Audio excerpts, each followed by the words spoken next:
오늘 이 시간에는 마가복음 2장 13절에서 28절 말씀을 통해서 부르심에 합당한 삶이라는 제목으로 함께 말씀을 나누기를 소망합니다. 우리가 읽은 오늘 본문의 말씀은 전반적으로 예수님이 누구신가, 그리고 예수님이 무엇 때문에 이 땅에 오셨는가 하는 부분에 대해서 말씀해 주고 있는 그러한 내용입니다. 이 부분을 세 가지의 이야기로 구성되어 있습니다만 가만히 살펴보면 세 가지의 질문으로 우리가 살펴볼 수가 있습니다.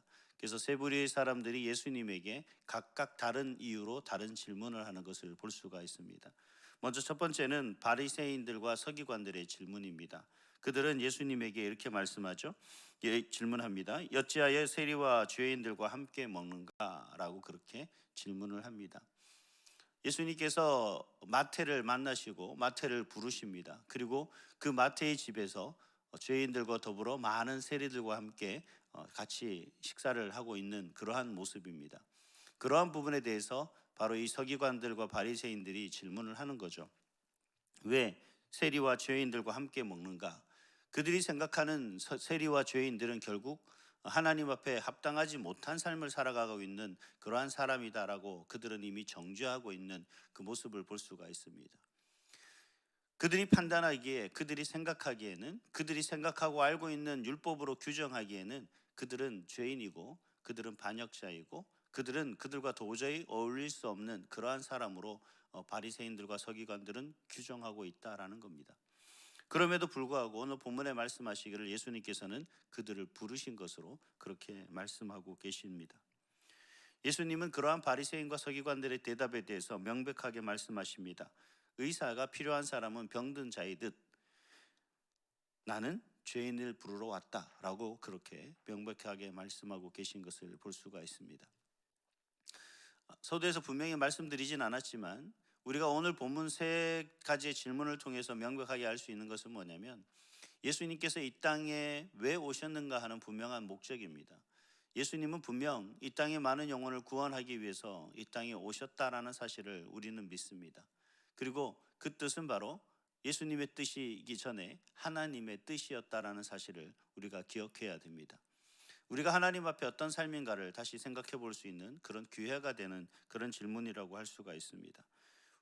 예수님은 분명히 말씀하십니다. 요한복음 14장 6절에 보니까 나는 곧 길이요 진리요 생명이니 나로 말미암지 않고서는 아버지께로 올 자가 없다라고 분명히 말씀하시는 것을 볼 수가 있습니다.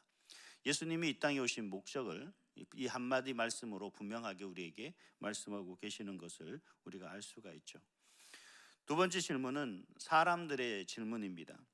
요한의 제자들과 서기관들이 이렇게 얘기를 합니다. 우리는 금식하는데 왜 당신의 제자들은 금식하지 않느냐라고 하는 그러한 질문입니다. 그러자 예수님은 여러 가지 비유로 말씀하시지만 단 한 가지 말씀으로 이 모든 문제에 대해서 이야기하고 계시는 것을 볼 수가 있습니다. 다시 말하면 때가 있다라는 얘기입니다. 아무 때나 금식하는 것이 아니라 그 금식하는 때가 있다라고 이야기하는 거죠. 우리가 형식적으로 율법적으로 그리고 어떤 습관적으로 나아가는 그 모든 것에 대해서 뭔가 우리가 묵상하고 깨달아야 된다라는 겁니다. 하나님 앞에 나아가는 것이 물론 우리가 습관적으로 나아가는 것이 꼭 나쁜 것은 아닙니다. 어떤 경우라도 하나님 앞에 먼저 나아가고 하나님 앞에 먼저 예배하는 것이 당연히 좋고 아주 그냥 본받을 만한 그런 일이다라지만 이것이 지나친 습관적인 아무 마음의 준비도 없이 자행되어지는 습관과 형식과 또 그러한 모습 속에서 드려지는 모든 예배의 기도는 의미가 없다라는 것을 말씀해 주고 계십니다. 그래서 예수님은 오늘 말씀의 비유를 통해서 예수님이 십자가에 달리실 그때, 예수님이 하나님 나라로 다시 돌아가야 될 그때를 기억하고 그때에 금식하며 기도해야 된다라고 그렇게 말하고 있는 것을 볼 수가 있습니다. 세 번째 질문입니다. 바리새인들의 질문인데 바로 예수님의 제자들이 미리삭을 잘라 먹는 그런 행위에 대해서 이야기하는 모습입니다. 왜 안식일의 규례를 지키지 않느냐라고 하는 그런 질문으로 예수님 앞에 나오는 것을 볼 수가 있습니다. 누구보다도 율법에 대해서는 통달한 사람들이 바리새인들이겠죠. 그들은 왜 율법에 대해서 이렇게 준행하지 않는지에 대해서 예수님의 제자들에게 그 행위에 대해서 예수님에게 묻고 있는 것을 볼 수가 있습니다. 그때 예수님은 말씀하고 계십니다. 안식일이 왜 있는가? 그리고 안식일의 주인은 누구인가? 바로 인자다라고 그렇게 말씀하시는 것을 볼 수가 있습니다. 우리가 이러한 말씀들을 통해서 우리가 생각해야 될 부분들을 잘 기억해야 되는데, 몇 가지로 말씀드린다면, 첫 번째는 뭐냐면 우리가 과연 하나님 앞에 어떤 부르심에 합당한 삶을 살고 있는가 하는 부분입니다. 우리가 부르심을 받았다라는 사실은 저와 여러분들이 자격이 있거나 능력이 있거나 어떠한 특별한 뭔가가 있어서 하나님 앞에 부름받았다는 사실이 아니라는 사실이죠. 오늘 예수님이 뭐라고 말씀하시냐면, 그러한 바리새인들과 서기관들의 질문에 이렇게 말씀하십니다. 나는 죄인을 부르러 왔노라. 우리가 사실 믿지 않는 사람들에게 먼저 고백하게 하는 것이 나는 죄인입니다라는 고백을 먼저 하도록 우리가 이야기합니다만, 사실 믿지 않는 사람들이 나는 죄인입니다라고 알아요. 본인들도 죄인인 걸 알지만 그 죄인임을 고백하는 일 자체가 그렇게 쉬운 일은 아닙니다. 우리 믿는 사람들도 마찬가지입니다. 우리가 나는 죄인이고 나는 부족합니다, 나는 연약합니다, 나는 한없이 약합니다라고 고백하는 그 고백이 사실 쉽지만은 않은 고백이라는 거죠. 하지만 하나님께서는 그러한 우리를 어떤 조건과 환경과 여건을 보고 자격을 보고 우리를 구원하신 것이 아니라, 우리를 한없는 자격이 미달된 상황임에도 불구하고 우리를 부르셨다라는 겁니다. 우리를 자녀 삼으셨다라는 거죠. 예수님께서 이 땅에 오신 이유는 바로 그러한 하나님과 나와의 단절된 그런 관계를 회복하기 위해서 이 땅에 오신 겁니다. 하나님은 그 예수님을 이 땅에 보내심으로 말미암아 하나님과 우리 사람과의 단절된 그 관계를 연결하는 통로로 사용하셨다는 것이죠. 그래서 예수님은 구원의 통로요 은혜의 통로이고, 그런 구원의 통로와 은혜의 통로이신 예수님을 통하여 우리는 구원을 받았다면 이제는 우리는 그 부르심에 합당한 삶을 살아야 된다라는 것을 오늘 본문을 통해서 말씀하고 있는 것입니다. 그렇다면 그 부르심에 합당한 삶이란 어떤 삶입니까? 두 가지로 말씀을 드릴 수가 있습니다. 첫 번째는 뭐냐면, 우리는 늘 하나님 안에서 살아가는 부르심을 받은 그러한 자로서 이 땅에 살아가는 삶으로서 하나님께서 정말 바라고 원하는 것이 무엇인가를 우리가 잘 깨달아 알아야겠죠. 그러기 위해서는 우리가 항상 놓치지 말아야 될 것은 뭐냐면, 우리가 믿는 그 믿음, 그 믿음의 본질이 무엇인가를 우리는 항상 묵상해야 된다라는 사실입니다. 서기관들과 바리새인들처럼 우리는 누군가를 정죄하고 판단하고 규정하는 삶을 살지는 말아야 되겠죠. 하나님이 그 구원한 그런 사람의 기준, 하나님의 판단, 하나님의 규정, 그런 것이 아니라, 이 사람이 통해서 그렇게 만드는 것이 아니라 하나님이 정한 기준과 규정과 판단을 통해서 우리가 나아가야 된다라는 겁니다. 하나님의 구원은 무조건적이고 하나님의 사랑 또한 무조건적이었습니다. 그러나 우리는 그러한 하나님의 구원의 방향과 또 구원의 그러한 방도를 우리는 우리 나름대로 우리 생각으로 우리 기준으로 잘라서 판단해서는 안 된다는 거죠. 그렇기 때문에 우리가 하나님 앞에 진정한 예수님을 구원의 통로로 사용하셨듯이, 하나님 역시 우리를 통해서 하나님의 구원의 통로로 사용하시고자 할 때 우리는 우리가 판단하고 우리가 기준을 정하고 우리가 규정할 것이 아니라, 하나님이 판단하고 하나님이 기준을 정하시고 하나님이 규정할 수 있도록 우리는 그러한 하나님의 기준이 무엇인가, 그런 믿음의 본질들을 끝까지 우리가 묵상하며 나아가야겠습니다. 이를 통해서 우리는 어떤 것을 경험할 수 있냐면, 우리가 용서할 수 없는 것을 용서할 수 있게 되는 것이고, 사랑할 수 없는 대상을 사랑할 수 있게 되는 것이고, 내가 용납할 수 없었던 것을 용납하게 되는 것입니다. 이것이 바로 하나님이 우리에게 예수님을 보내심으로 말미암아 우리가 어떤 삶을 살아야 하는지, 그 부르심에 합당한 삶이 무엇인지를 깨닫게 하는 삶인 줄 믿습니다. 우리가 하나님 앞에서 내 자신을 말씀에 비추어 봤을 때 그저 부족하게 그지없고 정말 하나님 앞에 뭐 하나 잘한 것 없는 우리 인생에, 그런 인생을 하나님이 구원하셨다는 그 은혜를 우리가 생각한다면, 이 세상에 있는 모든 사람을 내가 어떻게 정죄할 수 있고 그들을 판단할 수 있으며 그들을 죄인이라고 우리가 어떻게 함부로 규정할 수가 있겠습니까? 하나님은 전혀 일면식도 없는 나, 정말 하나님 앞에 아무런 자격도 없는 나를 위해서 그 예수님을 보내셨는데, 이 세상의 모든 사람은 그러한 하나님의 은혜를 입어야 될 마땅한 사람들입니다. 어느 누구 하나 견주어보다도 나보다 못한 사람이 없다는 겁니다. 근데 그러한 사람들을 통해서 그러한 사람을 하나님은 구원하시고자 하실다면, 우리 역시 그러한 사람들을 어떻게 얘기해야 됩니까? 하나님이 우리를 긍휼히 여기셨듯이, 그래서 그 영혼들을 구원하시기 위해 예수님을 이 땅에 보내신 그 사랑처럼 우리 역시 그들을 긍휼한 마음으로 봐야 되겠고, 그러한 하나님의 마음을 통하여서 그들을 구원의 길로 이끌고 인도해야 될, 한없이 그들을 긍휼히 사랑하며 그들을 우리가 정말 진정한 구원으로 이끌어가야 할 그 삶을 우리가 살아야 된다라는 거죠. 이게 바로 부르심에 합당한 첫 번째 삶입니다. 부르심에 합당한 두 번째 삶은 무엇이냐면 하나님의 뜻이 무엇인지를 묵상하는 삶입니다. 사도 바울은 로마서 12장 2절에 이런 말씀을 하십니다. 너희는 이 세대를 본받지 말고 오직 마음을 새롭게 함으로 변화를 받아 하나님의 선하시고 기뻐하시고 온전한 뜻이 무엇인지 분별하도록 하라.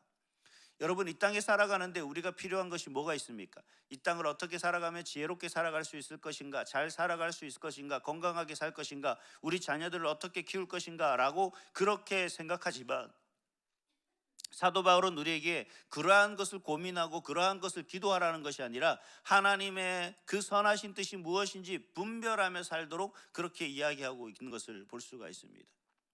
여러분, 하나님의 부르심에 합당한 그러한 사람은, 그러한 삶을 살기를 원하시는 사람이라면 하나님의 뜻이 무엇인지를 깨달아 알아야 된다는 거죠. 나를 통하여 하나님의 이루고자 하시는 그 뜻이 무엇인지. 때로는 우리는 하나님, 왜 이런 고난 가운데 내가 살아가야 되죠? 이런 고난을 통해서 내가 하나님의 영광을 어떻게 나타낼 수가 있습니까? 하는 안타까운 그런 마음들이 일 때가 있습니다. 내가 이러한 모습을 통해서 화밖에 안 나는데, 슬프기만 한데, 힘들기만 한데, 어렵기만 한데, 하나님, 내가 과연 이런 삶을 통해서 하나님 뜻을 어떻게 나타낼 수가 있어요? 힘들고 어려울 때는 입에서는 불평과 고난에 대한 이야기밖에 나오지 않습니다. 그러면 우리 입술에 항상 그런 얘기밖에 안 되죠. 아우 힘들어, 아우 괴로워, 아우 슬퍼, 이러한 이야기밖에 나오지 않는데, 과연 그렇다면 하나님 우리를 통해서 어떤 영광을 나타낼 수가 있다라는 겁니까? 이게 사실 우리의 기본적인 고민이라고 생각합니다. 그런데도 불구하고 하나님은 그 모든 것들 속에서 하나님의 뜻이 무엇인지를 분별하라라고 이야기를 하고 있습니다. 다시 말하면 그러한 우리 인생 속에서도 하나님의 뜻이 있다라는 겁니다. 이것을 찾아야 하지만 우리는 슬픔을 이겨낼 수 있고 그 고난을 잘 극복할 수가 있고 하나님 안에서 믿음으로 승리할 수 있는 삶을 살 줄 믿습니다. 그래서 사도 바울은 디모데에게 이렇게 권면합니다. 디모데후서 2장 15절에 보니까 너는 진리의 말씀을 옳게 분별하며 부끄러울 것이 없는 일꾼으로 인정된 자로 서로 자신을 하나님 앞에 드리기로 힘쓰라. 진리의 말씀을 옳게 분별하라라고 하는 말로서 우리에게, 디모데에게 권면하고 있는 것을 볼 수가 있습니다. 우리가 살아가는 이 삶의 모든 모습 속에서 우리는 항상 뭘 먼저 생각하냐면, 나도 모르게, 그건 인간적인 본능인 것 같습니다. 나도 모르게 나를 먼저 생각합니다. 정말 우리가 가족이라는 하나의 가장 작은 공동체를 이루고 있습니다만, 물론 우리가 사랑하니까 우리 자녀들을 위해서 최선을 다합니다만, 때로는 자녀들을 사랑하지만 내가 먼저 생각할 때가 있죠. 남편, 아내, 하지만 나를 먼저 생각할 때가 우리는 많습니다. 근데 하나님의 뜻을 먼저 생각하면, 여러분, 이것이 내가 힘들고 어렵고 피곤하고 정말 내가 하나님 앞에 교회에서 봉사하고 헌신하고 수고하는 그 모든 것들이 헛된 것이라 여겨지지 않는다는 거죠. 제가 그런 고백을 자주 합니다. 제가 청년 때도 힘들고 어려운 때가 있어서 정말 낙심하고 교회를 한 1년 정도 안 다닌 적이 있었습니다. 교회가 이런지 몰랐습니다. 사람들이 그렇게 매몰찬지 몰랐어요. 사람들이 그렇게 악한지 몰랐습니다. 특히 교회 다니는 사람들이. 근데 알겠더라고요. 왜냐하면 그들이나 나나 그들이나 우리 모두는 하나님 앞에 부족하기 그지없는 사람들입니다. 완벽할 수 없는 존재라는 거죠. 교회 다닌다고 완벽한 사람은 아무도 없습니다. 가장 중요한 것은 그 속에서 하나님의 뜻이 무엇인지를 내가 찾다 보니까, 내가 왜 그곳에서 남들이 하지 않는 일들을 내가 도맡아 해야 되는 것이며, 왜 남들이 하기 싫어하는 일을 내가 해야 되는지를 알겠다라는 거죠. 그렇게 한 1년을 방황하고 나니까 다시 그 자리에 돌아갔을 때 그 전에 해야 했던 많은 사역들이 다시 저인데 다 몰려왔습니다. 아니, 더 많은 일들이 저에게 몰려왔습니다. 사실 그것 때문에 시험 들어서 교회를 떠났었는데, 다 모든 것이 이제 해결됐다라고 생각하고 교회로 돌아갔더니만 오히려 더 많은 사역들이 저에게 맡겨졌습니다. 그리고 지금 오늘 저희가 이렇게 서 있습니다. 하나님의 뜻은 과연 우리가 생각하는 것, 우리가 힘들다고 하는 그 모든 것을 가만히 뒤돌아보면, 그리고 그 속에서 하나님께서 내가 무엇을 원하시는지 바라봤을 때 하나님 앞에 내가 그렇게 쓰임받을 수밖에 없던 상황에 이르는 거죠. 나 아니면, 아무리 그 많은 사람이 있다 할지라도 나 아니면 그 일을 할 수 있는 사람이 없었던 거예요. 그래서 하나님은 힘들겠지만, 어렵겠지만 그에게 그와 같은 일들을 맡기셨다는 거죠. 제가 지금이야 고백합니다. 물론 교회가 멀리 떨어져 있으니까 제가 그분들 요구를 속으로 얼마나 많이 했겠습니까? 하나님의 뜻을 모르니까 그렇다는 거죠. 그러니까 이제 와서 보니 그런 겁니다. 나에게 맡겨진 것은 그렇게 생각하기로 했어요. 나 아니면 할 사람이 없구나. 여러분에게 어떤 사역이, 사명이 맡겨졌다면, 그리고 여러분 가정에서 여러분이 해야 될 어떤 많은 힘들고 어려움, 그리고 넘어야 될 그런 곤경과 곤란이, 환란이 여러분에게 당면했다면 그렇게 생각하십시오. 하나님이 나를 통하여 이 일을 넘기시려고 하시는구나. 나 아니면 감당할 사람이 없구나. 여러분, 그런 분명히 그 일을 넘기시면 하나님께서 놀랄 만한 하나님의 길로 인도하실 줄 믿습니다. 그게 축복의 길일지, 건강의 복일지, 아니면 자녀들이 잘 되는 그러한 복일지는 모르겠습니다만, 분명 하나님은 여러분에게 그러한 고난과 때로는 괴로움과 고통과 슬픔과 환난 속에서 그 모든 것을 잘 견뎌냈을 때 하나님께서는 분명히 뜻이 있으시다라는 사실입니다. 오늘도 이러한 하나님의 뜻이 무엇인지를 온전히 분별하고, 하나님 말씀 속에서 정말 내가 어떤 믿음이, 내 믿음의 본질이 무엇인가를 묵상함으로 말미암아 오늘 한날도 하나님이 주시는 그 은혜로 승리하며 나아가는 그런 저와 여러분, 우리 온사랑교회 모든 삶이 될 수 있도록 삶이 될 수 있기를 주님의 이름으로 축복합니다. 기도하겠습니다.